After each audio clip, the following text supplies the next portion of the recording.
Inilah perjanjian manusia dengan Tuhannya Allah Subhanahu wa Ta'ala sebelum terlahir ke dunia. Tahukah kalian, sebelum terlahir ke alam dunia, ternyata kita mempunyai perjanjian dengan Allah Subhanahu wa Ta'ala. Ingatkan kita akan perjanjian tersebut.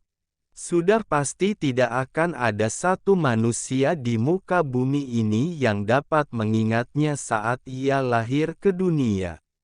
Jika manusia menyanggupi, maka ia akan lahir dan hidup di dunia, namun jika tidak, Allah Subhanahu wa Ta'ala tidak akan menakdirkannya menjalani kehidupan di muka bumi ini. Sebagaimana firman Allah Subhanahu wa Ta'ala dalam Qs. Al-Hadid 8. Dan mengapa kamu tidak beriman kepada Allah, padahal Rasul mengajak kamu beriman kepada Tuhanmu. Dan Dia telah mengambil janji setia-Mu, jika kamu orang-orang mukmin. Lantas, apa sebenarnya perjanjian antara Allah dan manusia sebelum dilahirkan ke dunia?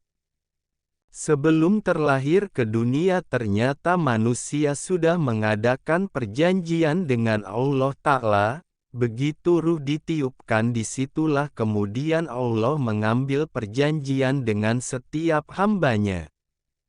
Lantas, apa perjanjian yang terjadi antara Allah dan manusia sebelum lahir ke dunia? Jadi sejak kita dalam kandungan ibunda kita usia 4 bulan, ruh sudah masuk, Allah menyampaikan tawaran kepada kita untuk berkomitmen kepada Allah. Kata Allah, apakah kamu siap menjadikan garis bawahku Tuhan garis bawahmu yang kamu sembah? Maka dengan itu saya akan penuhi semua kebutuhanmu, kalau kamu minta saya beri, kamu sakit saya sembuhkan, kamu butuh saya anugerahkan, kamu ingin saya persembahkan, kamu ingin rezeki saya tampilkan, kamu sakit saya sembuhkan, kamu salah saya maafkan, kamu dosa saya ampuni. Seluruh manusia yang ada di muka bumi ini berucap, "Ya kami siap tanpa pertimbangan lagi bahwasanya Allah Tuhan kami. Dan kami yakin, kami akan sembah Engkau ya Allah sebagai Tuhan kami.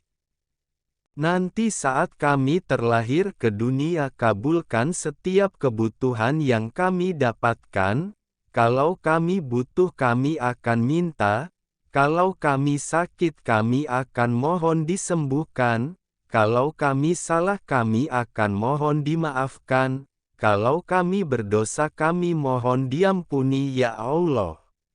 Itulah perjanjian kita, maka kita katakan, syahidna, yang artinya kami bersyahadat. Untuk itulah Nabi mengatakan setiap yang terlahir itu sudah ada fitrah di dalam dirinya, kecenderungan untuk mendekat kepada Allah Subhanahu wa Ta'ala.